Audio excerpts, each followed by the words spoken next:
একটা মসজিদের জায়গা নিয়ে দ্বন্দ্ব হয় হিন্দু আর মুসলমানের মধ্যে, ওই মুহূর্তের মধ্যে হিন্দুরা দাবি করে এটা আমাদের জমিন, আবার মুসলমানরা দাবি করে না এটা আমাদের জমিন, দেখো আমাদের মসজিদ নির্মিত আছে। ঠিক ওই মুহূর্তের মধ্যে যখন উভয় গ্রুপের মধ্যে দ্বন্দ্ব হয়, এবার এই এমনি করে সমাধানের জন্য আদালতের শরণাপন্ন হয়। আদালতে যাবার পরে আদালতের এবার ম্যাজিস্ট্রেট ছিলেন, বিচারক ছিলেন একজন হিন্দু, সে এবার বলতে লাগলো যাচাই বাছাই করা ছাড়া এমনি করে বিচার করা যাবে না। ঠিক ওই মুহূর্তের মধ্যে যাচাই বাছাই করার জন্য উভয়ের কাগজ চাইল, বলে কোনো কাগজ নাই, তাহলে তোমাদের এলাকার মধ্যে সবচেয়ে বয়োবৃদ্ধ মানুষকে তাকে এবার উপস্থিতি করো। কাঠগড়ায় এমনি করে দাঁড় করানো হলো ইয়াহিয়া কান্দলবী রহমাতুল্লাহি আলাইহি, কারণ তিনি হলেন সবচেয়ে বড় বয়োবৃদ্ধ ব্যক্তি। আমার বন্ধুরা, আমার বায়না, এবার তিনাকে বলা হলো বলো যাহা বলিব সত্য বলিব, সত্য বলিব মিথ্যা বলিব না। এই বাক্যটুকুন তিনি তো বললেন বটে, কিন্তু কথাটুকুন অন্তর থেকে বললেন। আমার বন্ধুরা জিজ্ঞাসা করা হলো বলেন কার জমিন, বলে এটা হিন্দুদের জমিন। এবার তিনি এবার বিশ্লেষণ করে বলতে লাগলেন শোনেন বিচারক, যখন নাকি এলাকার ভিতরে হিন্দুরা ছিল সংখ্যাগরিষ্ঠ, মুসলমান ছিল সংখ্যালঘু, ঠিক ওই অবস্থা থেকেই হিন্দুরাই জমিনের মালিক ছিল। যখন নাকি আস্তে আস্তে করে মুসলমানদের সংখ্যাগরিষ্ঠ হতে লাগলো, হিন্দুরা সংখ্যালঘু হতে লাগলো, মুসলমানরা সেই জমিনটাকে মন্দির ভেঙ্গে এমনি করে এই জায়গার মধ্যে মসজিদ নির্মাণ করলো। কাজে এর মূল মালিক হলো হিন্দুরা। এবার এই কথাটা বলতে দেরি বাড়িতে আর যেতে পারে নাই, এলাকার লোকজন এমনি করে তার বিরুদ্ধে বিভিন্ন কথা বলতে লাগলো। আরে মৌলবী, এতদিন ভাবতাম বড় ভালো, এতদিন ভাবতাম বড় দরবেশ, এতদিন ভাবতাম বড় অলি, কিন্তু এখন দেখি তুই দরবেশ না বরঞ্চ দরবেশ। মানে তুই ভালো না, তুই মন্দ, তুই খারাপ। আমাদের মসজিদটারে ভেঙে দিলি, মসজিদটারে নষ্ট করলি। সাময়িকভাবে মুসলমানদের জয় হয়েছে না পরাজয়? কথা কন না কেন? বুঝছেন না আমার কথাটা? এবার তো পক্ষ হয়ে গেল, রায় চলে গেল এবার হিন্দুদের পক্ষে। কাজী এবার মুসলমানদের পরাজয় হয়েছে, কিন্তু এটা মুসলমানদের পরাজয় নয়। আমি বলি আমার রসুল বলেছেন সত্যে মুক্তি, সত্যিই জয়, যার কারণে রসুলের কথাটাই সত্য। কেমন করে আপনাদেরকে শোনাই ও মুসলমান, আমার বন্ধু, আমার ভাই হযরত ইয়াহিয়া কান্দলবী রহমাতুল্লাহি আলাইহি যখন ঘরের ভিতরে ঢুকলেন, রাতে কেঁদে কেঁদে এবার আল্লাহর কাছে আরজি করছেন, আল্লাহ আরে সত্য বলেছি, তোমার রসুল বলেছেন সত্য মুক্তি, আল্লাহ আমি অন্যদিকে তাকাই নাই। এবার তিনি শুনতে পান বাইরে বাহিরে লোকের সমাগমের আওয়াজ। ঠিক ওই মুহূর্তের মধ্যে ঘরের দরজা খুলে তাকিয়ে দেখেন ঘরের দরজার সামনে উঠান ভর্তি। এবার এলাকার হিন্দু সম্প্রদায়ের লোকেরা জিজ্ঞাসা করে, কেন আসলে তোমরা এত গভীর রজনীতে? আমি তো সত্য কথা বলে তোমাদের সপক্ষেই তো রায় ঠিকুন দিয়ে দিলাম, কাজে আমার কাছে এসেছো কেন? বলে এবার ও ইয়াহিয়া, জানতে চাই তোমার ধর্মের নাম কি? বলে ইসলাম। তুমি কোন নবীর উম্মত? বলে নবী মুহাম্মাদের। তোমার খোদাকে? বলে আমার রব একজন, তিনি হলেন আল্লাহ।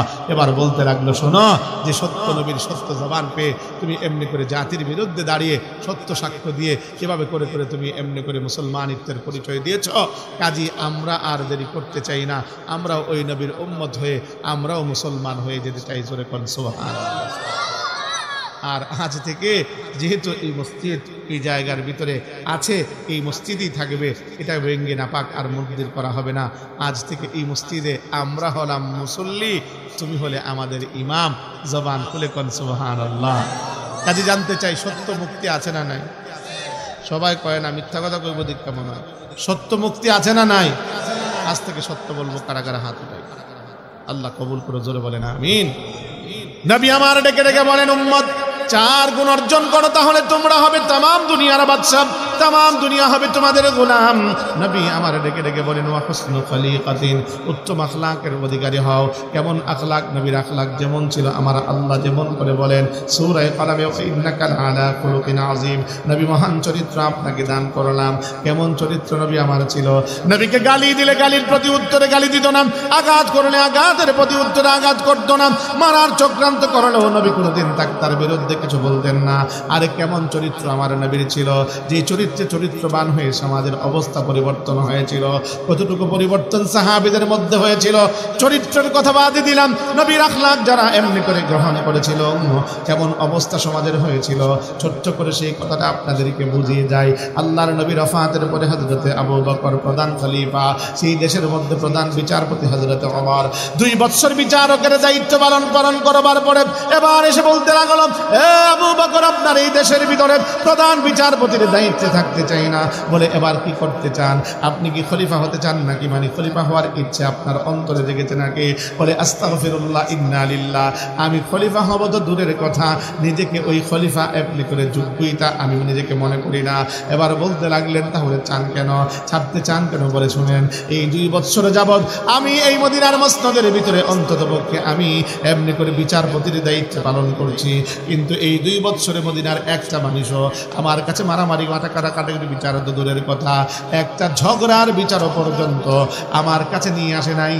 কাজী এই মসনদে বসে অযোগ্য বিচারপতি হয়ে আমি বাইতুল মাল থেকে বাতাকে আমি এই মসনদে থাকতে চাই না। জবান খুলে কোন সুবহানাল্লাহ। কাজী রাসূলের আখলাকে যদি আখলাক বানা যায়, মারামারি থাকবে না, কাটাকাটি থাকবে না, লুটতরাজ থাকবে না, চিন্তায় থাকবে না, ডাকাতি থাকবে না। জানতে চাই রাসূলের রঙে রঙিন হতে চান কারা কারা? হাতটা উঠায় দেখেন। আল্লাহ কবুল করুন, জোরে বলেন আমিন। নবী আমার ডেকে ডেকে বলেন, উম্মত 4 গুণ যদি অর্জন করো তোমরা হবে তামাম দুনিয়ার বাদশা, আর তামাম দুনিয়া হবে তোমাদের গোলাম। এর মধ্যে 4th নম্বর গুণ হলো ওয়াইফাতুন ফি তুমাতিন, হালাল লোকমা গ্রহণ করো, হালাল খাবার খাও।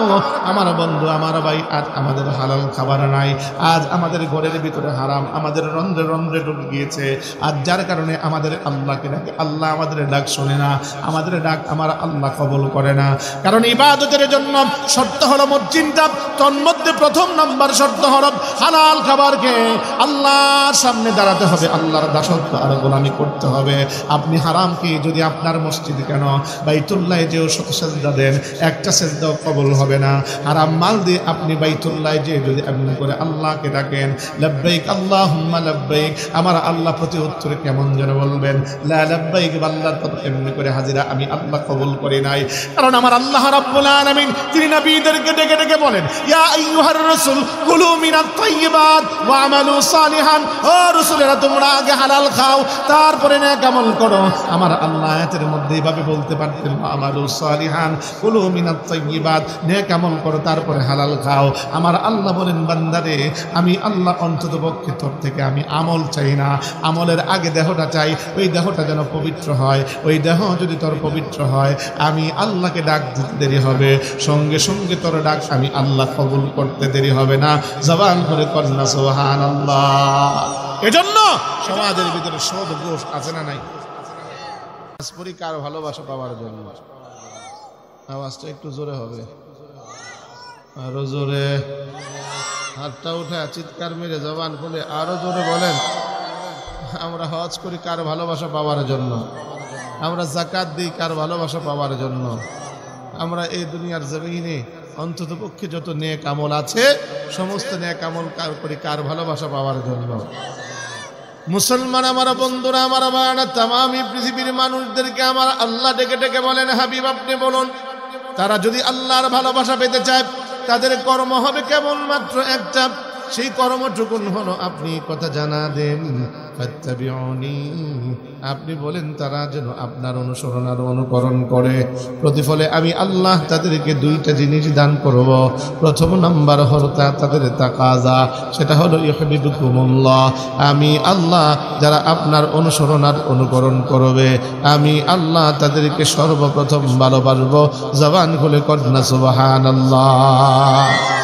ও প্রাণের ভাইরা, আমার বন্ধুরা, আমার বাবারা, পর্দা নিশিন আমার মা ও বোনেরা, আজ যদি এলাকার চেয়ারম্যান, এলাকার মেম্বার, এমনকি এলাকার কমিশনার, এমনকি এলাকার এমপি আর মন্ত্রী যদি ঘোষণা দেয় আমারে সে ভালোবাসে আমিও তারে ভালোবাসি, তাহলে আমার আপনার আনন্দের আর সীমা থাকে না।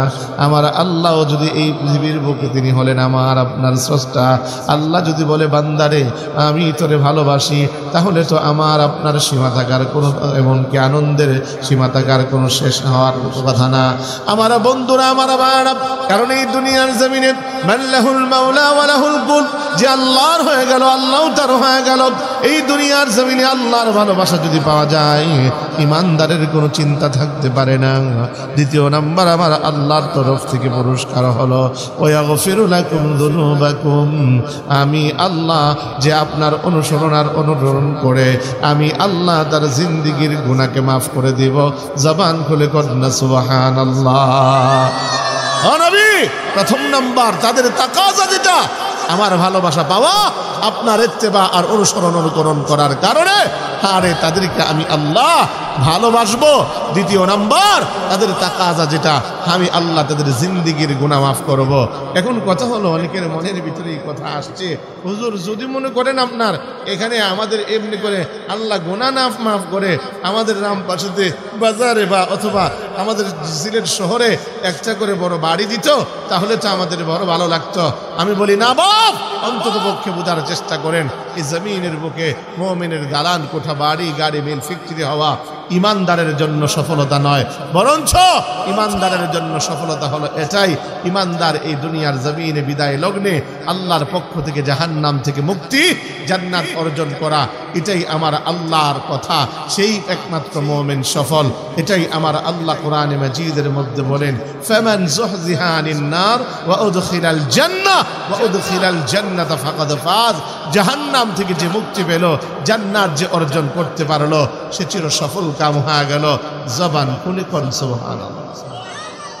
না, আপনাদের অনেকের সুবহানাল্লাহ বলতে খুব কষ্ট হয়, আপনারা ভাবতেছেন সুবহানাল্লাহ আপনাদেরকে জোর করে বলাচ্ছি। ও মুসলমান, সুবহানাল্লাহ বলার কারণে আপনাদের লস হয় না, বরঞ্চ আপনাদের লাভ করিয়ে দিচ্ছি। ছোট্ট করে আপনাদেরকে বলি, যখন বলছেন সুবহানাল্লাহ, এই কথার তো স্বীকৃতি দিচ্ছেন তানজিহান লাক, আল্লাহ তুমি পবিত্র। আমার আল্লাহ ওই মুহূর্তে ডেকে ডেকে ফেরেশতাদেরকে বলে, ফেরেশতারা তাকায় দেখ না, আজ রামপাশা এই জান্নাতের বাগানে, ইকরা ইসলামী সমাজ কল্যাণ সংস্থার এই জান্নাতের বাগানে বান্দা আমার বলছেটা কি রে? বলে মালিক, বান্দা আপনার বলছে সুবহানাল্লাহ, মানে আপনি পবিত্র। আমার আল্লাহ ডেকে ডেকে বলে, ফেরেশতারা রে, আমি তো এমনি পবিত্র, আমার তো কোনো গুনাহ নাই, গুনাহের ময়লা নাই, কিন্তু বান্দা আমার তার গুনাহ আছে, গুনাহের ময়লা আছে। ফেরেশতারা তোরা সাক্ষী থাক, তোরা জেনে রাখ, আমি আল্লাহর তরফ থেকে ঘোষণা হলো যে বান্দা জবান খুলে কষ্ট করে বলছে সুবহানাল্লাহ, আমি আল্লাহ তার বেলায় ঘোষণা দিলাম, আমি আল্লাহ তার গুনাহের ময়লা থেকে তাকে পবিত্র করে দেব। যারা গুনাহ নাই ওলি, এরা বইলেন না কিন্তু সাবধান, কারণ গুনাহ তো নাই। আর যাগো গুনাহ আছে এরাই বলবেন কেবল, আবারও জবান খুলে কোন সুবহানাল্লাহ। মুসলমান আমার বন্ধুরা, আমার ভাইরা, শুধু তাই নয়, এই দুনিয়ার জমিনে কেবলমাত্র সুবহানাল্লাহ বলার কারণে ইমানদারের কেবলমাত্র তার গুনাহ মাফ হয় না, আমার আল্লাহ রাব্বুল আলামিন তার জন্য যে নেকি বদি মাপবার জন্য মিজানের পাল্লা বানিয়েছেন। ময়দানে মাহশরে আমার আল্লাহ রাব্বুল আলামিন যে মিজানের পাল্লার মাধ্যমে বান্দার নেকি বদিকে ওজন করবেন, বিশ্বনবী রাহমাতাল লিল আলামিন বলেন, সুবহানাল্লাহি তামলাউ নিসফুল মিজান। একবার ইখলাসের সাথে সুবহানাল্লাহ বলার কারণে আমার আল্লাহ তার মিজানের পাল্লাটা অর্ধেক নেক দ্বারা পূর্ণ করে দেন। আরো জোরে মুহাব্বতে আলহামদুলিল্লাহ তামলাউল মিজান। কেউ যদি একবার আলহামদুলিল্লাহ বাক্যটা পাঠ করে, আমার আল্লাহ রাব্বুল আলামিন তার মিজানের পাল্লাটা নেক দ্বারা পূর্ণ করে দেন। লা ইলাহা ইল্লাল্লাহু আল্লাহু আকবার তামলাউ বাইনাস সামাই ওয়াল আরদ। কেউ যদি একবার লা ইলাহা ইল্লাল্লাহু আল্লাহু আকবার এই বাক্যটা পাঠ করে, আমার আল্লাহ আসমান এবং জমিনের মধ্যবর্তী যতটুকুন ফাঁকা জায়গা আছে, ওই ফাঁকা জায়গাটা আমার আল্লাহ নেক দ্বারা পূর্ণ করে দেন। জবান খুলে কোন সুবহানাল্লাহ। এই দুনিয়ার জমিনে রাহমাতাল লিল আলামিন বলেন, এরে আমার উম্মতের দল, এই দুনিয়ার জমিনে আমি চিরকাল থাকব না। আমি নবীজি তোমাদেরকে জানা দিয়ে গেলাম, এই দুনিয়ার জমিনে আমি তোমাদের মাঝে এমনি করে চিরকাল থাকব না। তবে দুইটা জিনিস তোমরা মজবুতভাবে আঁকড়ে ধরে রেখো, লাঞ্ছিত হবে না, অপমানিত হবে না, পথভ্রষ্ট তোমরা হবে না।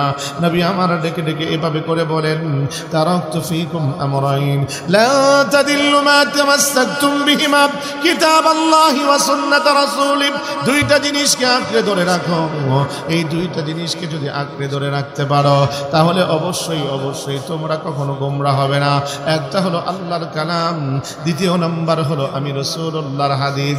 আমার বন্ধু, আমার ভাই, আমার তেলাওয়াত কত হাদিসের মধ্যে নবী আমার ডেকে ডেকে বলেন, উম্মতরে শুধু এতটুকুই না, দুনিয়ার জমিনে তোমরা লাঞ্ছিত আর অপমানিত না। তোমাদের কিছু বিশেষ গুণগুলোকে নিজের জীবনের মধ্যে বাস্তবায়ন করো, সমাজের মধ্যে প্রচলন করো, দেশের মধ্যে প্রচলন করো, তাহলে এই দুনিয়ার জমিনে তোমরাই হবে বাদশা। আর তাম তাম দুনিয়ার বেঈমানরা হবে তোমাদের পাঁচটা গোলাম। আমার নবী এভাবে করে বলেন, আরবাউন ইযা কুন্না ফিকা ফালা আলাইকা মা ফাতাকা মিনাদ দুনিয়া। নবী আমার ডেকে ডেকে বলেন, উম্মত চার গুণের অধিকারী হও, তাহলে তোমরা হবে তামাম দুনিয়ার বাদশাহ, আর তামাম দুনিয়া হবে তোমাদের গোলাম। নবী আমার প্রথম নম্বরে বলেন, হিফযু আমানাতিন, আমানাতের হেফাজত করো। ও মুসলমান আমার বন্ধু, আমার ভাই, আছে কি আমাদের মধ্যে আমানতের হেফাজত? আমি বলি আমাদের মধ্যে আজ আমানতের হেফাজত নাই, আমানতের খেয়ানত আছে। অথচ বিশ্ব নবী রাহমাতাল লিল আলামিন, আমার আপনার নবী জনাবে রাসূলুল্লাহ সাল্লাল্লাহু আলাইহি ওয়াসাল্লাম, তিনি কেমন আমানতদার ছিলেন আপনাদেরকে ছোট্ট করে বলি।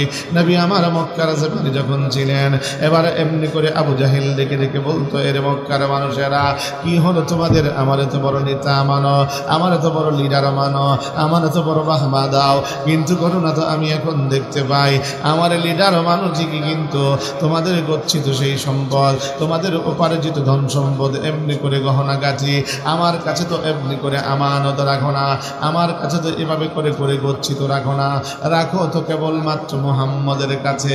মক্কার মানুষগুলোর উত্তরটা এমন ছিল, শোনো আবু জাহেল, তুমি তো হলে একজন রক্ষক নামের রক্ষক, আর আমাদের বেটা মুহাম্মদ সেই পরিপূর্ণরূপে রক্ষক। আমার বন্ধু, আমার ভাই, শুধু এতটুকু না, আমার নবী যেমন ছিলেন আল আমিন, চির সত্যবাদী, তেমন আমার নবী ছিলেন এমনি করে আমানতদার। কতটুকু আমানতদার নবী আমার ছিলেন! আমার নবীকে আমার আল্লাহ হিজরাতের রজনীতে যখন নির্দেশ করলেন, হাবিব গো মক্কার জমিনে আর থাকা যাবে না, আপনি চলে যান মদিনাতে, ওই মুহূর্তের মধ্যে অনেক মানুষের আমানত নবীর কাছে ছিল।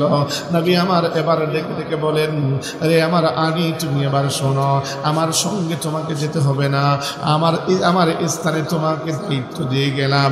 মক্কার মানুষের অনেক আমানত আমার কাছে আসে, অনেক সম্পদ আমার কাছে আসে, কাজেই তোমাকে আমি অনুরোধ করে যাই, প্রত্যেকের তালিকাটা তোমার হাতে ধরিয়ে সম্পদগুলো দিয়ে যাই। আমি মুহাম্মদ চলে যাবার পরে তাদের প্রত্যেকের নাম ধরে ধরে তাদের কাছে তাদের সম্পদগুলো বুঝিয়ে দিবে। আমার মুসলমান, আমার বন্ধুরা, যেই কথা সেই কাজ। আল্লাহর নবী চলে গেলেন, আলীও রয়ে গেলেন। হযরতে আলী আমার নবীর প্রত্যেকটা আমানত, ওই আমানতগুলো প্রত্যেকটা মানুষের দ্বারে দ্বারে পৌঁছে দিলেন। জবান খুলে কোন সুবহানাল্লাহ। এই জন্য নবী বলতে পারলেন এই কথা, লা ঈমানা লিমান লা আমানাতা লাহু। আরে তার তো ঈমানই নাই যার মধ্যে আমানতদারি নাই। আরে আমাদের মধ্যে আমানতদারি কোথায়? নাই তো আমাদের মধ্যে আমানতদারি। আমানতের বরঞ্চ আছে খেয়ানত। কেমন? পাশের বাড়ির প্রতিবেশী, সে আমার খুব প্রতিবেশী। রাসূল বলেন তার প্রতি ইহসান করার জন্য আল্লাহর নবী হযরত আবু হুরায়রার 5টা আঙ্গুল ধরে এই কথা বলেছিলেন, ওয়া আহসিন ইলা জারিকা তাকুন মুমিনান। আবু হুরায়রা, প্রতিবেশী তোমার যে হয়, মানে আশেপাশের ঘরওয়ালা যারা হয়, তাদের প্রতি তুমি সদাচরণ করো, তাহলে তুমি পরিপূর্ণ মুমিন হতে পারবা। আর আমাদের সদাচরণ হলো এতটুকু, তার সাথে তার ঘরের পীড়াটারে কেটে আমার বাড়ির ভিতরে ঢোকানো। এটা রামপাশায় নাই বিদায় ঠিক পাইনি, রামপাশায় মনে হয় এটা নাই। আছে আছে থাকলে জোরে কন্যা কেন, ঠিক কিনা? হ্যাঁ, জমির মধ্যে যায়, যায় মনে করেন জমির লাইল, বুঝেন তো লাইল? আপনাদের দিকে কি বলে? আইল আর লাইল একই কথা। ওরে কোনো দেশের গালি, কোনো দেশের বলি, একই তো কথা। আইল আর লাইল লসেস, ঠিক আছে তো, যার কারণে কোনো অসুবিধা নাই। যখন মনে করেন আপনার যায়, ক্ষমতা তার বেশি, যার কারণে ওই ব্যক্তির আইল কেটে পরিশেষে নিজের জমির ভিতরে ঢুকায়, এমন লোক সমাজে আছে না নাই? খুব আমানতদার। বাপ, যে কথাটা আপনাকে বলি, এই সম্পদ আজ অন্যের বাড়িরটা কেটে, অন্যের হক নষ্ট করে মেরে খেয়ে, অন্যের আইল কেটে আপনি নিজের বাড়ির ভিতরে ঢুকিয়ে আপনি যে চলে যাবেন, জানতে চাই এই সম্পদ নিয়ে কি কবরে যাওয়া যাবে? এদিকে মনে হয় কেউ গেছে কবরে, তো কথা কন না কেন? যাওয়া যাবে না, যাওয়া যাবে না, বরঞ্চ প্রত্যেকেই রিক্ত হস্তে খালি হাতে জমিন থেকে যেতে হবে। শুধুমাত্র এতটুকু না, 3 টুকরো এই সাদা কাপড়ের কাপড় নিয়ে কবরে যাওয়া লাগবে। বাপ, আমি যে কথাটা আপনাকে বলি, এই দুনিয়ার জমিনে এই যে অন্যায় করে মানুষের উপরে জুলুম অত্যাচার করে দুনিয়ার জমিন থেকে বিদায় নেবেন, এই দুনিয়ার আপনার সন্তান বেশিকাল আপনাকে মনে রাখবে না, আপনার নাতি আপনাকে বেশিকাল মনে রাখবে না, হয়তোবা আপনার নাতি মনে রাখবে, নাতির পরের জেনারেশন আপনাকে ভুলে যাবে, কিন্তু আপনার এই কোকরমটা তামাম জীবন কিয়ামত পর্যন্ত রয়ে যাবে। জোরে কোন ঠিক কি? হ্যাঁ, এতটুকু না। আচ্ছা, আমি আপনাদের অনেকের কাছে এই কথাটা প্রশ্ন করতে চাই, বলেন তো দেখি, যে বাড়িতে আপনি আছেন এই বাড়ির মূল মালিক কে? আপনি নেই, কে ছিল? বাবা। কে ছিল? তার সে কি মূল মালিক ছিল নাকি? কে? সে কি মূল মালিক ছিল নাকি? কে? পরদাদা। আচ্ছা, আপনারা কতটুকু পরদাদার নাম কয়জনে জানেন? একজন হাত উঠান তো দেখি। পরদাদার নাম আমি কিন্তু জানি না, আমার পরদাদার নাম আমি আমার দাদা পর্যন্ত জানি, পরদাদা পর্যন্ত জানি না। আপনারা কেউ আছেন জাননেওয়ালা? না না, কেউ জানে না। আছেন দুই একজন, ইল্লা মাশাআল্লাহ, আল হুকম আকসারুল কুল আশাদ কাল মাদুম, অর্থাৎ অধিকের উপরে হয় হুকুম, আর মনে করেন আপনার যেটা আশাদ কাল মাদুম, এটা নায়ের মতোই। দুইজন জানেন এখানে শত মানুষের মাঝে, তার মানে এটা না জানার মতোই। তো আমি আপনাদের কাছে যে কথাটা বলতে চাই, এই দুনিয়ার জমিনে আপনার নাম বেশি দিন কেউ স্মরণ রাখবে না, সকলেই আপনার নাম বলে যাবে। কেন? তার কারণ আপনি যে কলিমুদ্দিন সাহেব হাজী সাহেব ছিলেন, অন্যের বাড়ির লাইল কাটছেন, এতটুকু কথা এটাও স্মরণ রাখবে না। অন্যের যে এক হাত এমনি করে জুলুম অত্যাচার করে নিয়ে আপনার বাড়িতে ঢুকিয়েছেন, এটাও আপনার মনে রাখবে না, বরঞ্চ জেনারেশন উপভোগ করে যাবে। কিন্তু আল্লাহর আদালতে বিন্দু পরিমাণ আপনি ছাড় পাবেন না। এরা কয় না, কথা কস না কে ভাইয়া আমার কথা কর, ঠিক কিনা? হ্যাঁ, ছাড় পাবেন না। কেন? রাসূলুল্লাহর স্পষ্ট বাণী। রাসূলুল্লাহ বলেন, একজন শহীদ দুনিয়ার জমিন থেকে বিদায় নিলে রক্তের ফোঁটা জমিনে পড়বার সঙ্গে সঙ্গে তার জিন্দেগীর সমস্ত গুনাহ মাফ, ইল্লা দাইন, ঋণ, হুকুক, বান্দার হক যেটা এই দুনিয়ার জমিনে মেরে খেয়েছে সেটা তার মাফ হয় না। ঋণ দ্বারা বরাবর শুধু ঋণই বুঝায় না, বরঞ্চ এই হক দুনিয়ার জমিনে যারা মেরে খেয়েছে তাদের মাফ হয় না। আমার বাপ, যে কথাটা আপনাদেরকে বলি, নওজোয়ান আমার কলিজার টুকরা, এই দুনিয়ার জমিনে আজ ক্ষমতা আছে তোমার, অন্তত পক্ষে ক্ষমতার দাপট দেখিয়ে অন্যকে ঠকালে, তুমি অন্যের হক মেরে গেলে, অন্যের উপরে জুলুম করলে, অন্যের উপরে আজ জিতে গেলে, কিন্তু খোদার কসম আল্লাহর আদালতে জিতা যাবে না। এটা কখনো সেই আদালত দুনিয়ার আদালতের মনে না, ক্ষমতার বলে টাকার বদলে পার পাওয়া যাবে, অথবা এমনি করে বিচারককে পক্ষে নিয়ে গেলে, কিন্তু না, আমার আল্লাহ তিনি হলেন আহকামুল হাকিমিন, তিনি হলেন সর্বোচ্চ বিচারক। এই বিচারক এমন, আল্লাহ পাক কারো চেহারার দিকে তাকিয়ে বিচার করবেন না। ইনসাফের আদালত আমার আল্লাহ সেদিন কায়েম করবেন। আমার আল্লাহ সেদিন ওই যে অন্যের বাড়ির জমি, অন্যের মনে করেন ক্ষেত, আইল কাইচ্চা যে আপনি মনে করেন নিজের বাড়িতে ঢুকাইছেন, সেদিন আপনাকে দেয়া লাগবে। কেমন করে? রাসূলুল্লাহ বলেন, বিরক্ত লাগতেছে না তো আপনাদের? আমি আজকে আপনাদেরকে অনেক দামি কথা শোনাবো না, এটা আগেই বলি। আমি আপনাদেরকে খুব সাদা মাটা কথা, অর্থাৎ ওয়াস্তব অনেকে অনেক রঙের তফসির, অনেক বড় বড় কথা বলে, আমরাও অনেক জায়গায় অনেক মঞ্চে বলি, কিন্তু আজকে আপনাদেরকে খুব সাদা মাটা একদম একদম লিগেল কথাগুলো আপনাদেরকে সমাজের বাস্তব চিত্র থেকে তুলে ধরে আমি কথাগুলো শোনাবার চেষ্টা করব। কারণ রামপাশার মানুষের সাথে গত বছরে এক হৃদ্যতার সম্পর্ক হয়েছিল। আজকেও তারা যদিও আমার উপরে ঠেল্লা লাস্টে ফেলাইছে, কিন্তু আমি মেনে নিয়েছি আমার আল্লাহর স্বার্থে, আমার মুরব্বীর স্বার্থে। কিন্তু এই আন্তরিকতা, ভালোবাসা, এটা আসলে মোহাব্বত আল্লাহর জন্য। আমার মোহাব্বতের ভাই লিটন বলে যে হুজুর মোহাব্বত করি আপনাকে আল্লাহর জন্য, এতটুক দিল থেকে বলি। নাই যার অর্থ নাই সেই তো বলে না। সাহাবীরা ময়দানে মাহশরে যখন নাকি একদল মানুষ উঠবে, তাদের আমল নামার মধ্যে অসংখ্য অগণিত নেক নিয়ে আল্লাহর আদালতে উঠবে, আল্লাহ পাক তাদের নেক দেখে জান্নাতে এমনি করে ঘোষণা দিয়ে দিবে, জান্নাতে যেতে থাকবে। ঠিক ওই মুহূর্তের মধ্যে এমনি করে তাদের পাওনাদাররা তাদের সামনে দাঁড়িয়ে যাবে আর বলবে, রব্বুল আলামিন ও জান্নাত যায় কেমনে? কেন? আল্লাহ, ওর কাছে তো আমি পাওনা ছিলাম, দুনিয়ার জমিনে ও রফাদার, এমনি করে তালুকদার, দুনিয়ার জমিনে শেখ, দুনিয়ার জমিনে অমুক অমুক ঠেল্লা বংশের মানুষ ছিল। আল্লাহ, ওই সময় কিচ্ছু কইতে পারি না। ওর ভাই ছিল চেয়ারম্যান মেম্বার, ওর 5টা পোলা ছিল, কিছু কইলে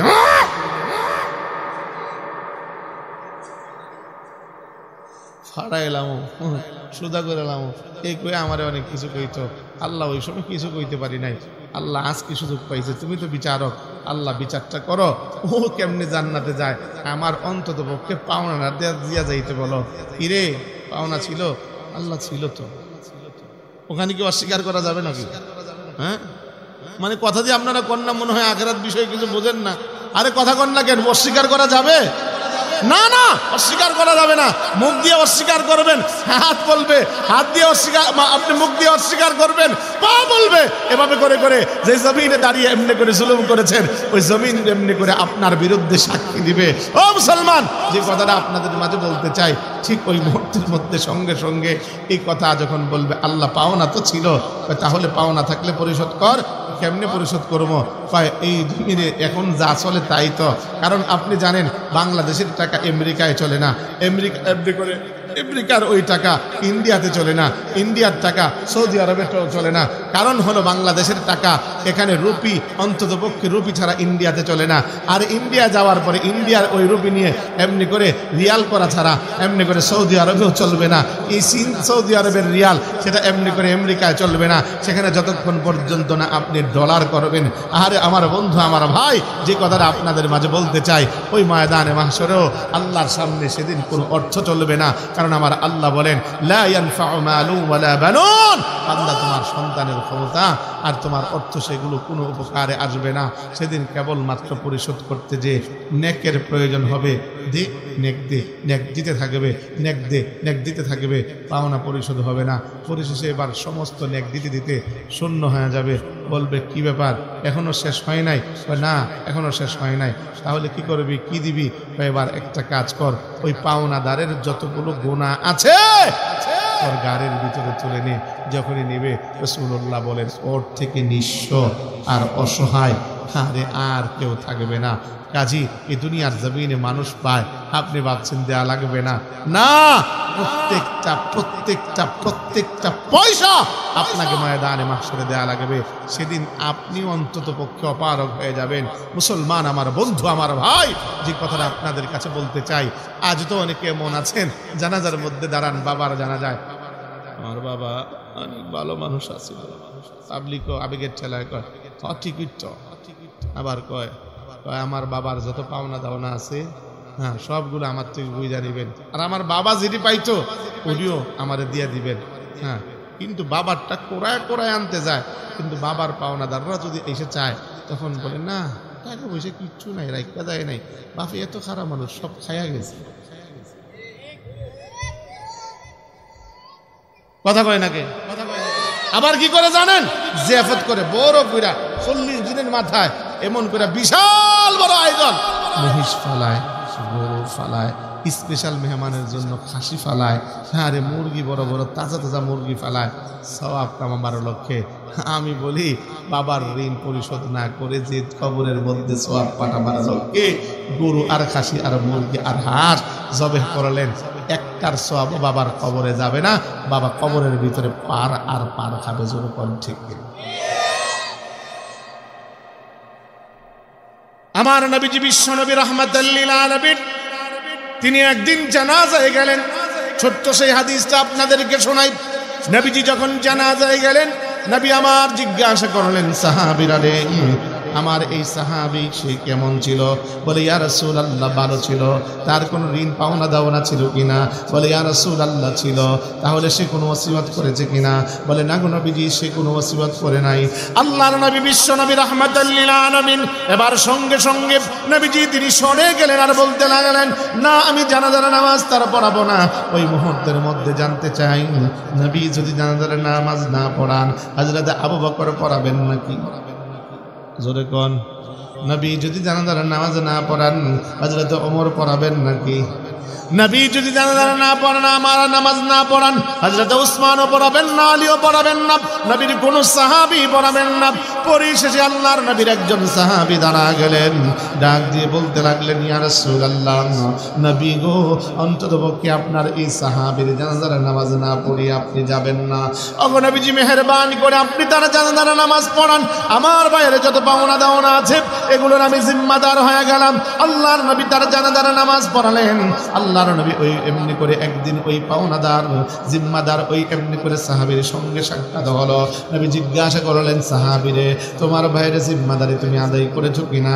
বলে, ইয়া রাসূলুল্লাহ, এখনো আদায় করি নাই।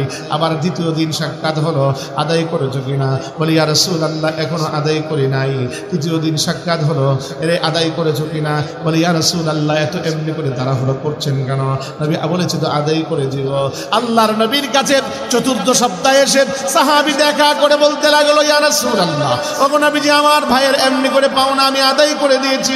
আল্লাহর নবী এবার ডেকে ডেকে বলতে লাগলেন, সাহাবীরে, আমি তোমারে বারবার করে কেন তাকাতা দিচ্ছি বলছি জানো নি? আরে তার পাওনা এমনি করে যখন আদায় হচ্ছিল না, তার কবরের মধ্যে সে বড় কষ্টের মাঝে ছিল। এখন যখন তুমি বলেছো তার কবরের এমনি করে আদায় করে দিয়েছো তার পাওনা, আমার আল্লাহ তার কবরটার জন্য শান্তির ফায়সালা করে দিয়েছেন। জবান খুলে কন্যা সুবহানাল্লাহ। এজন্য এই হাদিস থেকে শিক্ষা নেওয়ার চেষ্টা করেন। বাবা যদি ইন্তেকাল করে সর্বপ্রথম বাবার ঋণগুলো পরিশোধ করেন। অত বড় গরু লাগতো না, এহারে লাখ টাকার গরু দিয়েও অন্তত পক্ষে বাবার জিয়াফত করা লাগবো না। অন্তত পক্ষে বাবার জন্য বাবার কবরে শান্তি পৌঁছাবার লক্ষ্যে নিজে আগে সর্বপ্রথম বাবার ঋণগুলো পরিশোধ করতে হবে।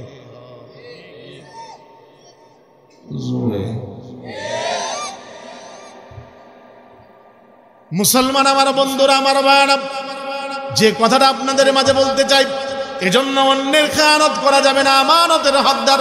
আমানতের হকদারকে আমানত তার বুঝিয়ে দেয়া লাগবে। কারণ নবীজি আমার যেমন কেমনি করে গুরুত্ব দিয়েছেন, স্বয়ং আল্লাহ আমানতের বেলায় গুরুত্ব দিয়েছেন। আপনাদেরকে ছোট্ট একটা ঘটনা শোনাই। নবী বাইতুল্লাহ ওই মুহূর্তের মধ্যে মক্কায় আমার নবী এবার হযরতে উসমান ইবনে তালহা, তিনি ওই পহন পর্যন্ত ইসলাম কবুল করেন নাই। উসমানের কাছে মক্কার বেঈমানরা তার কাছে কাবা গৃহের চাবিকে আমানত রেখেছিল। আল্লাহর নবী এবার ডেকে ডেকে বলতে লাগলেন, উসমান, দাও আমারে কাবা গৃহের চাবিখানা দাও, একটু কাবা করে ঢুকবো, আমি 2 রাকাত নামাজ পড়ব। আল্লাহর নবীকে এবার ডেকে ডেকে বলতে লাগলেন, মুহাম্মদ, এটা দেওয়া যাবে না, কারণ মক্কার লিডারগুলো আমার কাছে এমনি করে এই চাবিখানা আমানত রেখেছে, কাজে আমানতের খেয়ানত আমি করতে পারবো না। নবী আমার ডেকে ডেকে বলতে লাগলেন, উসমান, তুমি জানো না একদিন আমি এই মক্কাকে বিজয় করব, সেদিন কাবা গৃহের চাবিখানা আমার হাতেই থাকবে।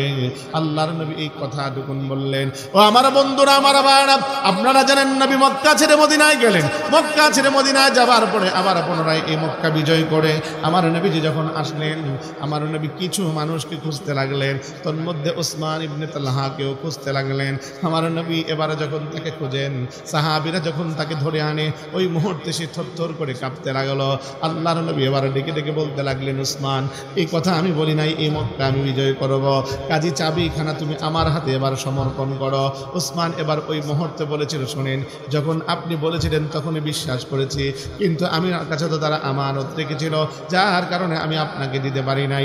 আল্লাহর নবী ওই মুহূর্তে চাবিখানা হাতে নিলেন। পাশে ছিলেন হযরত আলী রাদিয়াল্লাহু তাআলা আনহু।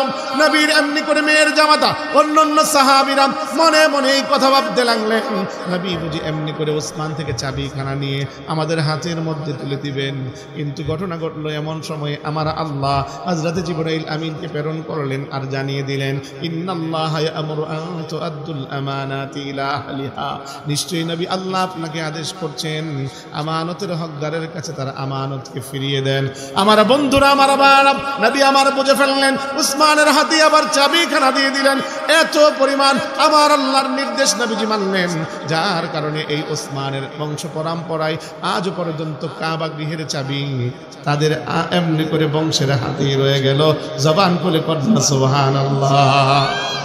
এখনো পর্যন্ত কাবা গৃহের চাবি উসমান ইবনে তালহার যারা আত্মীয় স্বজন আছে, সন্তান সন্ততি আছে, তাদের হাতেই রয়ে গিয়েছে। বন্ধুগণ আমার, আমানতের হেফাজত আল্লাহ নিজে গুরুত্ব দিয়েছেন। এতটুকু না, ছোট্ট একটা ঘটনা বলে আপনাদের কাছ থেকে এই বিষয়টা আমি সরিয়ে দিব। লম্বা করে প্রত্যেক বিষয়ে কথা বলতে গেলে রাতটা মোটামুটি অনেক রাত হবে। চলবনি অজরক্ত রাজি? আরে রাজি তো আপনারা, আমি তো না। একটা কাজ করেন ভালো, আমি ওয়াজ করতে থাকি, ওয়াজ করতে করতে আমার মাইরা এই রাস্তার কোন একটা মাজার দিয়া বিনা পুঞ্জিতে ব্যবসা আসেনি। রামপাশায় আছে, রামপাশায় নাই, আছে আমাদের এই অঞ্চলে আছে।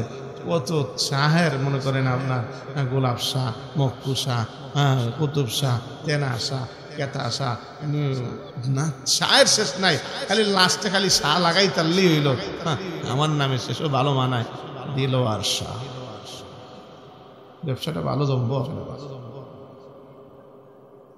তবে হক্কানি ওলি বুজুর্গ দেখেন না আমরা দেশে 5ই আগস্টের পরে যখন নাকি মাজার ভাঙ্গার এক মোটামুটি ভাবে, কারণ আমার দেশে যেগুলো মনে করেন আপনার যে নওজোয়ানগুলো যারা আজ এই দেশের জন্য জীবন দিয়েছে অথবা যারা দেশের জন্য লড়েছে, তাদের অন্তরে আমার আল্লাহ অটোমেটিক ইসলামের এক সম্যক জ্ঞান দিয়েছেন।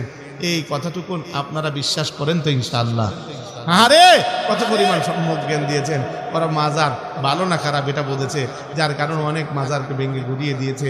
ঠিক ওই মুহূর্তে আলাউদ্দিন জিহাদি যারা মাজার পূজারী, এমনি করে আমাদের বর্তমান সবচাইতে আপডেট যারা আপনারা চিনেন, বসেন বসেন কইয়া দিলা ভাষণ কইতে কইতে ব্যক্তির নাম চিনে যায়। ইনি এমন একজন ব্যক্তি, ভাষণ সেই ওলা বসেন বসেন বসে যান। উনিও বহুত খেপেছে, মাজার ভাঙ্গা যাবে না, মাজারে আক্রমণ করা যাবে না। আমাদের জুনায়েদ বাবুনগরী রহমাতুল্লাহি আলাই মাজারকে লাথি দিয়ে ভেঙে দিবেন এই কথা বলার কারণে পা নাকি প্যারালাইসিস হয়েছে। আল্লামা আনসারী রহমাতুল্লাহি আলাই তিনি মাজারের বিরুদ্ধে, তাদের বিরুদ্ধে বলার কারণে, বিদআতের বিরুদ্ধে, শিরকের বিরুদ্ধে বলার কারণে তিনার নাকি ক্যান্সার হয়েছে। তো আমি একটা কথাই বলতে চাই, সেই কথা দুনিয়ার জমিনে মানুষ রোগ ছাড়া মরে নাকি, এই কথা আমার একবার বোঝা গাদার দল। অতএব তাদেরকে একটা কথাই বলতে চাই, এই জমিনে মাওলি আউলিয়া হক্কানি পীর বুজুর্গদের মাজার থাকবে, খবর থাকবে, খোদার কসম ওই মাজার থাকবে না যেখানে জেনা, বেবিচার, গান, বাদ্য, জুয়া, এমনি করে মদের আসর ঘটে। খোদার কসম সেই মাজারগুলো বাংলার জমিনে থাকতে পারবে না। ঠিক কিনা তোমরা বলো মুসলমান? আমার বন্ধু, আমার ভাই, যে কথাটা আপনাদের কিছু বলতে চাই, তবে এই কথাটা শুনেন, আমানতের গুরুত্ব কতটুকু।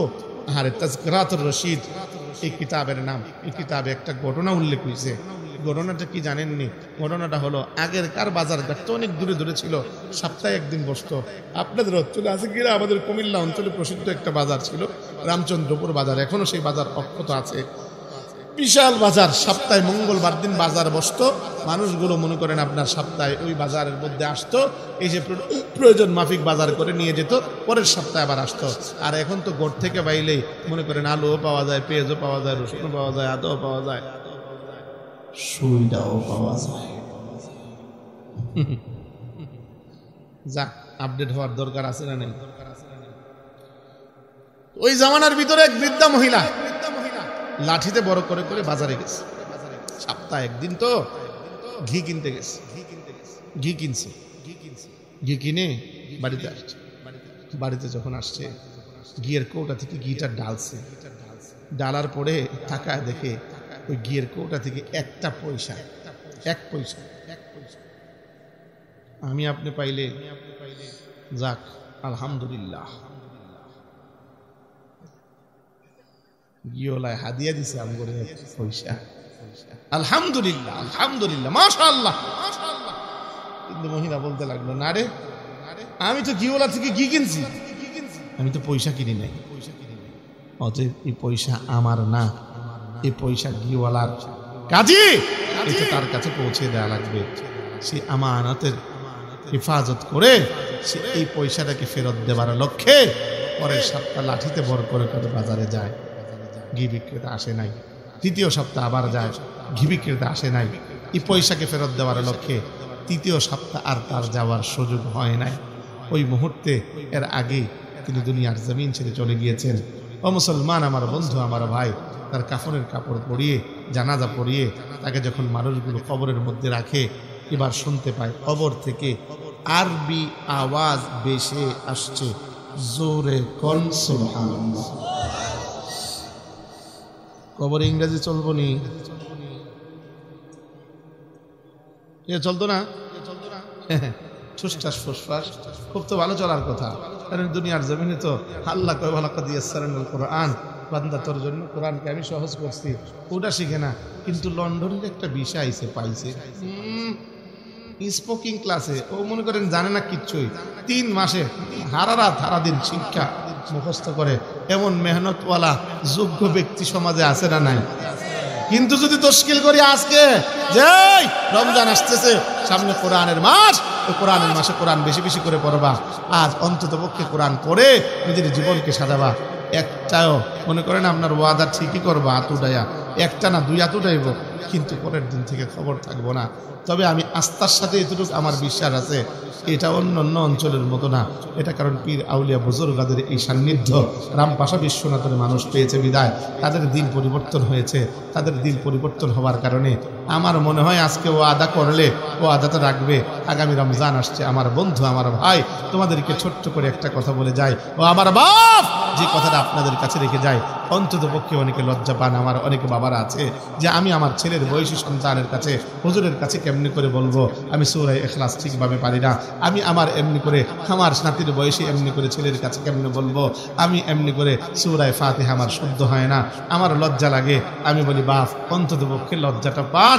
আয় হায়, এই লজ্জা আজ দুনিয়ার জমিনে আপনি করছেন, অন্তত পক্ষে তাদের কাছে বসতে চাচ্ছেন না।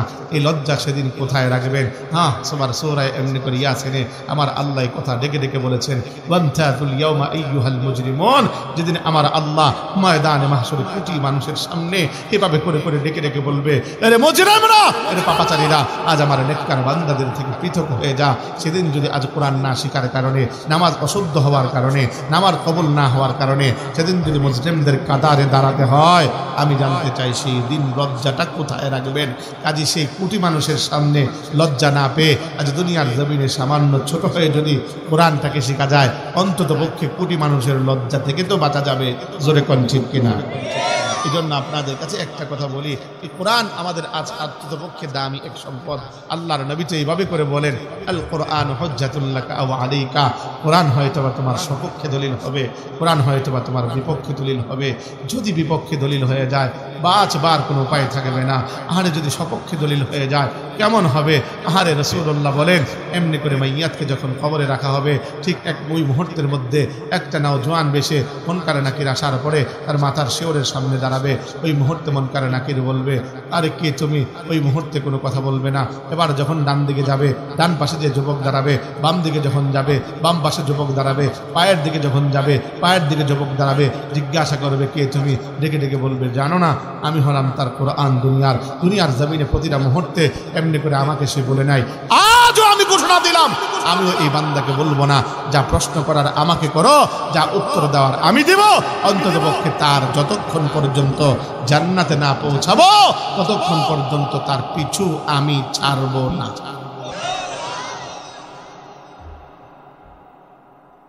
আর যদি বিপক্ষে কোরআন দাঁড়ায়, অবস্থাটা কি হবে? ডেকে ডেকে বলবে, আল্লাহ দুনিয়ার জমিনে মেহমান হিসেবে পাঠাইছিলাম, আল্লাহ আমি গেছিলাম, আমি তো তোমার কালাম, তামাম পৃথিবীর সমস্ত কিতাব তো কিতাবুল্লাহ, আর মহাগ্রন্থ আল কোরআন সেটা হলো কালামুল্লাহ, আল্লাহর কালাম। মানে আমার আল্লাহ সেটাকে পড়ে পড়ে নিজ জবান দিয়ে সেটাকে লৌহে মাহফুজে রেখেছেন। আমার আল্লাহকে বলবে, আল্লাহ আমি তো তোমার এক জাত, ওই মুহূর্তের মধ্যে আমি তো তোমার এই মুহূর্তের মধ্যে তোমার বান্দার কাছে মেহমান হিসাবে পাঠাইছিলাম। আল্লাহ এই বান্দাগুলো এতটাই অবজ্ঞা করেছে, আমাকে ধরেও চলে নাই, আমাকে ধরেও নাই, ছুঁয়েও নাই, ঘরের কোনার ভিতরে রেখেছে, তেলা পোকা আমার উপরে পুণ্য করে পায়খানা করেছে, মাকড়সা আমার উপরে পাশা বেঁধেছে। আল্লাহ তুমি তারা ধরো, তুমি তারা পাকড়াও করো, হায় আমার বন্ধু, আমার ভাই, যদি কোরআন মামলা দায়ের করে ক্ষান্ত হয়ে যেত, বেঁচে তো যেতাম। কিন্তু সেই কোরআন যার উপরে নাজিল হলো রাহমাতাল লিল আলামিন, যে উম্মত বিনি কোনো কিছু বুঝবেন না, ময়দানে মাহশরে গলা কাটা মুরগির মতো উম্মতি উম্মতি বলে কাঁদবেন। এমন কি শুধু তাই না, আজ রাওজায়ে আতহারে উম্মতি উম্মতি বলে কাঁদছেন। ওই নবী আমার আপনার বিরুদ্ধে আল্লাহর সামনে মামলা দায়ের করবেন, আহারে ডেকে ডেকে বলবেন, ইয়া কওমি ইত্তাখিযু হাযাল কুরআন মাহজুরা। রব্বুল আলামিন দুনিয়ার জমিনে এই উম্মতের মাঝে এই কোরআনকে রেখে এসেছিলাম। আল্লাহ এই উম্মত নিজের জীবনেও না, সামাজিক জীবনে, পারিবারিক জীবনে, রাষ্ট্রীয় জীবনে কোথাও এই কোরআনকে ফিট করে নাই। আল্লাহ কোথাও এমনি করে কোরআন পড়ে নাই, কোরআনকে শুদ্ধভাবে জানে নাই। আল্লাহ তুমি তারে ধরো, তুমি তারে পাকড়াও করো। আয় আমার বাপ, জনাবের শাফাত ছাড়া উম্মত জান্নাতে যেতে পারবে না। ওই নবী যদি আজ তোমার আমার বিরুদ্ধে মামলা দায়ের করে, বাঁচবার কোনো উপায় থাকবে না। এজন্য ছোট্ট করে একটা কথাই বলে যায়, রামপাশা আজকে এই ইকরা ইসলামী যুব সমাজ কল্যাণ সংস্থা, কোরআনের প্রথম শব্দ ইকরা, আজ এই সংস্থার কাছে আমার সেক্রেটারি মহোদয় উপস্থিত আছেন, আমি এমনি করে কিশিয়ার মহোদয় এখানে উপস্থিত আছেন। আমি আপনাদের কাছে অন্ততপক্ষে বলি, আজ শাবানের অন্ততপক্ষে 2-3 তারিখ, 3 তারিখ সম্ভবত না 2 তারিখ হয়েছে, মাহে রমজান আসতে কেবলমাত্র আর কেবল 28 থেকে 27 দিন বাকি। অন্ততপক্ষে মাহে রমজানের আগে এখানে যেন প্রত্যেক দিন এই মসজিদে বাদ এশা বাদ মাগরিব পরামর্শ সাপেক্ষে একটা কোরআনের কোর্স হয়, যেটা হবে আমার নওজওয়ানদেরকে নিয়ে, যেটা হবে আমার বৃদ্ধ বাবাদেরকে নিয়ে। মাদ্রাসায় সন্তানদের কোরআন শিক্ষা দেন, নিজে যারা কোরআন থেকে বঞ্চিত, অন্ততপক্ষে এই সংস্থার পক্ষ থেকে রেহাল কিনা হবে, এই সংস্থার পক্ষ থেকে অন্ততপক্ষে এভাবে করে করে কায়দা কিনে দেওয়া হবে।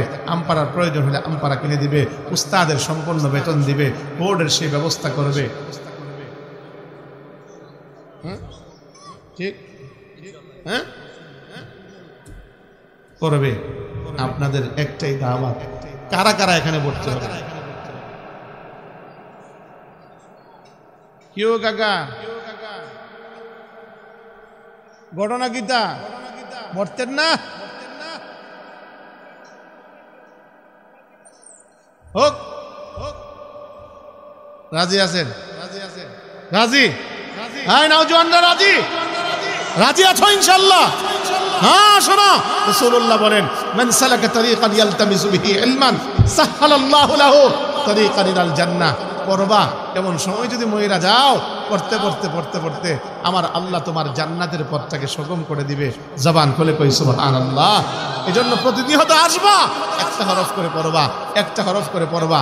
আরে এভাবে করে করে আলিফ বা তা তা জিম হা খা দাল পড়তে থাকবা, প্রতিদিন মেহনত করতে থাকবা। যদি এই অবস্থায় মারা যাও, মানিক তাবাররাত কদমাহু ফি সাবিলিল্লাহ হারামাল্লাহু আলান নার। যে ব্যক্তি এমনি করে ইলমে দ্বীন শিক্ষার জন্য নিজের পাকে ধুলোয় মিশ্রিত করে, তার উপরে আমার আল্লাহর জাহান্নাম হারাম হয়ে যায়। জোরে কোন সুবহানাল্লাহ। আচ্ছা, একটা ওয়াদাই নিব, সেটা হলো কোরআন শিখবা মাহে রমজানের আগে। আগে জয়নাল ভাই ভর্তি হইল।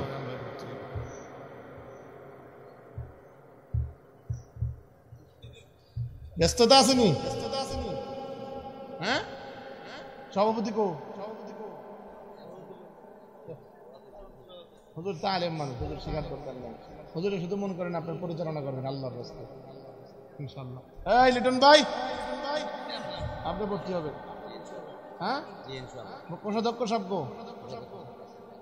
কো মাগরিবের পরে আপনার আগে ভর্তি হবেন, পড়বেন আপনার আগে ইনশাআল্লাহর মধ্যে নুনের মধ্যে একটু ইকফা করেন ইনশাআল্লাহ। একটু কোন ইনশাআল্লাহ কোন, তারপরে আপনারা ভর্তি হবেন ইনশাআল্লাহ। আমি কাল কানা পরশুদিন খবর নেব যে মোটামুটি ভাবে ছাত্র কতজন হয়েছে ইনশাআল্লাহ। সকলে বলি না? আল্লাহ কবুল করুন, চলে বলেন আমিন। ওয়াদা কিন্তু দিয়েছেন, আল্লাহরে সাক্ষী রাখছেন। অতএব ওয়াদার খেলাফ করলে আয়াতুল মুনাফিক সালাত, হ্যাঁ মুনাফিকের আলামত 3টা। ওয়াদা দিয়া খেলাফ করে কাজে আল্লাহর দিকে তাকিয়ে অন্তত পক্ষে বড় কাল যেন সুসজ্জিত হয়, সেই লক্ষ্যে আমরা কোরআন শিখবো। রাজি আছি তো ইনশাআল্লাহ? মুসলমান আমার বন্ধুরা, আমার বানা, যে কথাটা আপনাদের কাছে বলছিলাম, মহিলার কবর থেকে আরবি আওয়াজ যখন বের হয়ে আসে, ওই মুহূর্তের মধ্যে সঙ্গে সঙ্গে মহিলা এবার ওই আরবি আওয়াজ তো কেউ বোঝে না, এমন সময় আলেমকে ডাকা হলো। আলেম যখন আসলো, আসবার পরে সঙ্গে সঙ্গে আলেম এবার ডেকে ডেকে বলতে লাগলো, শোনো এই মহিলা কি বলছে জানো কি? এই মহিলা ডেকে ডেকে বলছে, রে দুনিয়ার মানুষেরা তোমরা ভালোভাবে জেনে নাও, আমি যখন নাকি 1 পয়সার আমানত ফেরত দেবার জন্য যতবার এমনি করে কদম ফেলে ফেলে বাজারে গিয়েছিলাম, আমার আল্লাহ এই আমানতের এতটাই এমনি করে প্রতিদান আমাকে দিয়েছেন। আমানত রক্ষা করার কারণে আমার আল্লাহ প্রত্যেকটা কদমের বিনিময়ে জান্নাতে আমার মর্যাদাকে তত বৃদ্ধি করে দিয়েছেন। জবান করে কন্যা সুবহানাল্লাহ। এজন্য ওয়াদা আজ থেকে ইনশাআল্লাহ আমানতের খেয়ানত করব না, আমানতের হিফাজত। মাশাআল্লাহ, রাত্র তো দিয়ে বাইজা গেছে অনেক, পাখিটি কমু বলবো হ্যাঁ বুঝি না।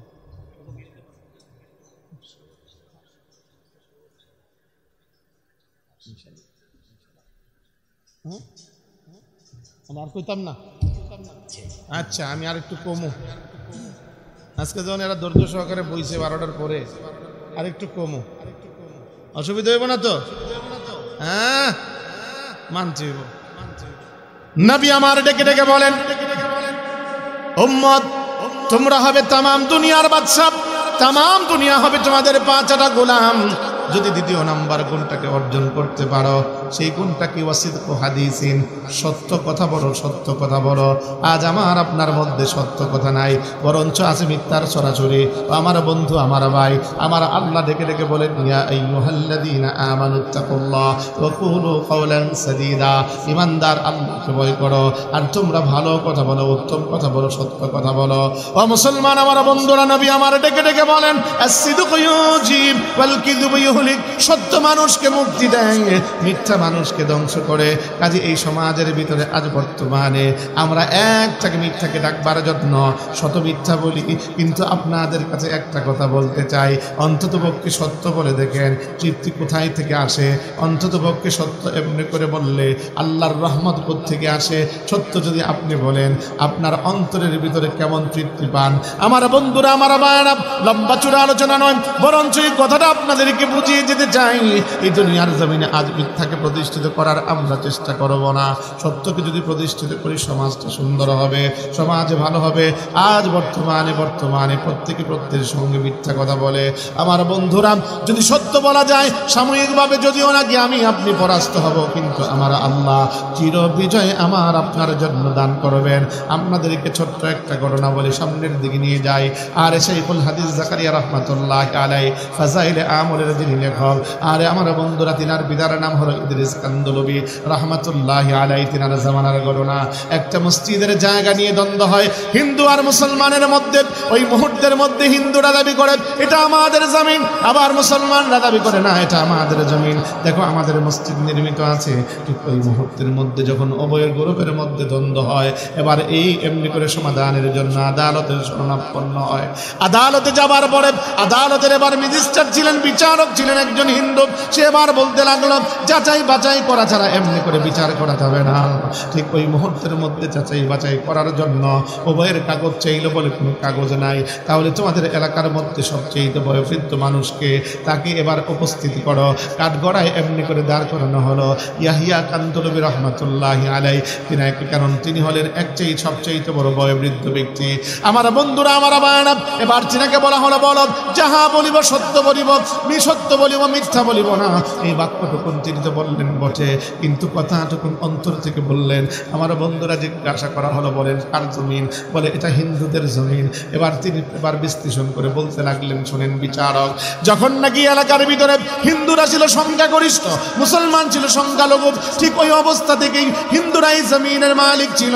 যখন নাকি আস্তে আস্তে করে মুসলমানদের সংখ্যাগরিষ্ঠ হতে লাগলো, হিন্দুরা সংখ্যালঘু হতে লাগলো, মুসলমানরা সেই জমিনটাকে মন্দির ভেঙ্গে এমনি করে এই জায়গার মধ্যে মসজিদ নির্মাণ করলো। কাজে এর মূল মালিক হলো হিন্দুরা। এবার এই কথাটা বলতে দেরি বাড়িতে আর যেতে পারে নাই। এলাকার লোকজন এমনি করে তার বিরুদ্ধে বিভিন্ন কথা বলতে লাগলো। আরে মৌলবী, এতদিন ভাবতাম বড় ভালো, এতদিন ভাবতাম বড় দরবেশ, এতদিন ভাবতাম বড় অলি, কিন্তু এখন দেখি তুই দরবেশ না, বরঞ্চ দরে বেশ। মানে তুই ভালো না, তুই মন্দ, তুই খারাপ, আমাদের মসজিদটারে ভেঙে দিলি, মসজিদটারে নষ্ট করলি। সাময়িকভাবে মুসলমানদের জয় হয়েছে না পরাজয়? কথা কন না কেন? বুঝছেন না আমার কথাটা? এবার তো পক্ষ হয়ে গেল, রায় চলে গেল এবার হিন্দুদের পক্ষে, কাজী এবার মুসলমানদের পরাজয় হয়েছে। কিন্তু এটা মুসলমানদের পরাজয় নয়। আমি বলি, আমার রসুল বলেছেন সত্যে মুক্তি, সত্যিই জয়, যার কারণে রসুলের কথাটাই সত্য। কেমন করে আপনাদেরকে শোনাই ও মুসলমান, আমার বন্ধু, আমার ভাই হযরত ইয়াহিয়া কান্দলবী রহমাতুল্লাহ আলাইহি যখন ঘরের ভিতরে ঢুকলেন, রাতে কেঁদে কেঁদে এবার আল্লাহর কাছে আরজি করছেন, আল্লাহ আরে সত্য বলেছি, আমার রসুল বলেছে সত্য মুক্তি, আল্লাহ আমি অন্যদিকে তাকাই নাই।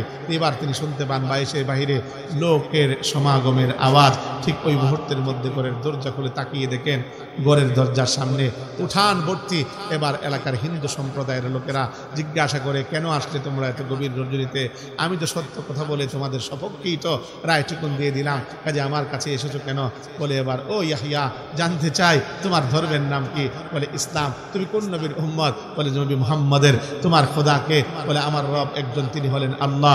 এবার বলতে লাগলো, শোনো, যে সত্য নবীর সত্য জবান পেয়ে তুমি এমনি করে জাতির বিরুদ্ধে দাঁড়িয়ে সত্য সাক্ষ্য দিয়ে কিভাবে করে করে তুমি এমনি করে মুসলমানিত্বের পরিচয় দিয়েছ। কাজী আমরা আর দেরি করতে চাই না, আমরাও ওই নবীর উম্মত হয়ে আমরাও মুসলমান হয়ে যেতে চাই। জোরে কোন সুবহানাল্লাহ। আর আজ থেকে যেহেতু এই মসজিদ এই জায়গার ভিতরে আছে, এই মসজিদই থাকবে, এটা ভেঙ্গে নাপাক আর মন্দির করা হবে না। আজ থেকে এই মসজিদে আমরা হলাম মুসল্লি, তুমি হলে আমাদের ইমাম। জবান খুলে কোন সুবহানাল্লাহ। কাজে জানতে চাই সত্য মুক্তি আছে না নাই? সবাই কয় না, মিথ্যা কথা কইব দিক কেমন হয়? সত্য মুক্তি আছে না নাই? আজ থেকে সত্য বলবো, কারা কারা হাত উঠাই। আল্লাহ কবুল করে জোরে বলেন আমিন। নবী আমার ডেকে ডেকে বলেন, উম্মত 4 গুণ অর্জন করো, তাহলে তোমরা হবে তামাম দুনিয়ার বাদশা, তামাম দুনিয়া হবে তোমাদের গোলাম। নবী আমার ডেকে ডেকে বলেন, ওয়া হুসনু খলিকাতিন, উত্তম আখলাকের অধিকারী হও। কেমন আখলাক? নবীর আখলাক যেমন ছিল আমার আল্লাহ যেমন করে বলেন সূরা কালামে, ইন্নাকা আলা খুলুকিন আযীম, নবী মহান চরিত্র আপনাকে দান করলাম। কেমন চরিত্র নবী আমার ছিল? নবীকে গালি দিলে গালির প্রতি উত্তরে গালি দিত না, আঘাত করলে আঘাতের প্রতি উত্তরে আঘাত করত না, মারার চক্রান্ত করলেও নবী কোনোদিন তার বিরুদ্ধে কিছু বলতেন না। আরে কেমন চরিত্র আমার নবীর ছিল, যে চরিত্রে চরিত্রবান হয়ে সমাজের অবস্থা পরিবর্তন হয়েছিল। কতটুকু পরিবর্তন সাহাবীদের মধ্যে হয়েছিল, চরিত্রের কথা বাদই দিলাম, নবীর আখলাক যারা এমনি করে গ্রহণ করেছিল, কেমন অবস্থা সমাজের হয়েছিল। ছোট্ট করে সেই কথাটা আপনাদেরকে বুঝিয়ে যায়। আল্লাহর নবীর ওফাতের পরে হযরতে আবু বকর প্রধান খলিফা, সেই দেশের মধ্যে প্রধান বিচারপতি হযরতে ওমর 2 বছর বিচারকের দায়িত্ব পালন করবার পরে এবার এসে বলতে লাগলো, আবু বকর আপনার এই দেশের ভিতরে প্রধান বিচারপতির দায়িত্বে থাকতে চাই না। বলে এবার কি করতে চান? আপনি কি খলিফা হতে চান নাকি? মানে খলিফা হওয়ার ইচ্ছে আপনার অন্তরে জেগেছে নাকি? বলে আস্তাগফিরুল্লাহ, ইন্না লিল্লাহ, আমি খলিফা হব তো দূরের কথা, নিজেকে ওই খলিফা এমনি করে যোগ্যতা আমি নিজেকে মনে করি না। এবার বলতে লাগলেন, তাহলে চান কেন, ছাড়তে চান কেন? বলে শুনেন, এই 2 বছর যাবৎ আমি এই মদিনার মসনদের ভিতরে অন্ততপক্ষে আমি এমনি করে বিচারপতির দায়িত্ব পালন করছি, কিন্তু এই 2 বছরে মদিনার একটা মানুষও আমার কাছে মারামারি কাটাকাটির বিচার তো দূরের কথা, একটা ঝগড়ার বিচারও পর্যন্ত আমার কাছে নিয়ে আসে নাই। কাজী এই মসনদে বসে অযোগ্য বিচারপতি হয়ে আমি বাইতুল মাল থেকে বাতাকে আমি এই মসনদে থাকতে চাই না। জবান খুলে কোন সুবহানাল্লাহ। কাজী রাসূলের আখলাকে যদি আখলাক বাড়া যায়, মারামারি থাকবে না, কাটাকাটি থাকবে না, লুটতরাজ থাকবে না, চিন্তায় থাকবে না, ডাকাতি থাকবে না। জানতে চাই রাসূলের রঙে রঙিন হতে চান, কারা কারা হাতটা উঠায় দেখেন। আল্লাহ কবুল করে জোরে বলেন আমিন। নবী আমার ডেকে ডেকে বলেন, উম্মত 4 গুণ যদি অর্জন করো, তোমরা হবে তামাম দুনিয়ার বাদশা, আর তামাম দুনিয়া হবে তোমাদের গোলাম। এর মধ্যে 4র্থ নম্বর গুণ হলো ওয়া ইফফাতুন ফি তুমাতিন, হালাল লুকমা গ্রহণ করো, হালাল খাবার খাও। আমার বন্ধু, আমার ভাই, আজ আমাদের হালাল খাবার নাই, আজ আমাদের ঘরের ভিতরে হারাম আমাদের রন্ধ্রে রন্ধ্রে ঢুকে গিয়েছে। আর যার কারণে আমাদের আল্লাহকে ডাকে, আল্লাহ আমাদের ডাক শোনে না, আমাদের ডাক আমার আল্লাহ কবুল করে না। কারণ ইবাদতের জন্য শর্ত হলো মসজিদটা, তন্মধ্যে প্রথম নম্বর শর্ত হলো হালাল খাবারকে আল্লাহর সামনে দাঁড়াতে হবে, আল্লাহর দাসত্ব আর গোলামি করতে হবে। আপনি হারাম কি যদি আপনার মসজিদ কেন বাইতুল্লাহে যেও শত সেজদা দেন, একটা সেজদাও কবুল হবে না। হারাম মাল দিয়ে আপনি বাইতুল্লাহে যে যদি এমনি করে আল্লাহকে ডাকেন, লাব্বাইক আল্লাহুম্মা লাব্বাইক, আমার আল্লাহ প্রতি উত্তরে কেমন যেন বলবেন, লা লাব্বাইক, আল্লাহর কত এমনি করে হাজিরা আমি আল্লাহ কবুল করি নাই। কারণ আমার আল্লাহ রাব্বুল আলামিন তিনি নবীদেরকে ডেকে ডেকে বলেন, ইয়া আইয়ুহার রাসূল কুলু মিনাত তাইয়্যিবাত ওয়া আমালু সালিহান, ও রাসূলেরা তোমরা আগে হালাল খাও তারপরে নেক আমল করো। আমার আল্লাহ আয়াতের মধ্যে এইভাবে বলতে পারতেন, আমালু সালিহান কুলু মিনাত তাইয়্যিবাত, নেক আমল করো তারপরে হালাল খাও। আমার আল্লাহ বলেন, বান্দারে আমি আল্লাহ অন্ততপক্ষে তোর থেকে আমি আমল চাই না, আমলের আগে দেহটা চাই। ওই দেহটা যেন পবিত্র হয়, ওই দেহ যদি তোর পবিত্র হয় আমি আল্লাহকে ডাক দিতে দেরি হবে, সঙ্গে সঙ্গে তোর ডাক আমি আল্লাহ কবুল করতে দেরি হবে না। জবান করে কন্যা সুবহানাল্লাহ। এজন্য সমাজের ভিতরে সুদ ঘুষ আছে না নাই? এটা রাম ভাষায় নাই। সুদ ঘুষ কেমন জানেন? চাচা মিয়া সন্তানরে বিদেশে পাঠাবে, দেওয়ান লাগবে না, দোয়া করলাম এমনই করলাম তো ইনশাল্লাহ। যে কথাটা বলতে চাই, সুদ ঘুষ সমাজে কেমন আছে? চাচা মিয়া মনে করেন আপনার খুব সুন্দর করে বিদেশে পাঠাবে, টাকা আর করতে লইবে, তখন মনে করেন আপনার মনে করেন আপনার আরেক চাচাতে মনে করেন আল্লাহ দেও কিছু দেবনে কিছু, ওই মুহূর্তে বিদেশে সন্তানদের পাঠায়।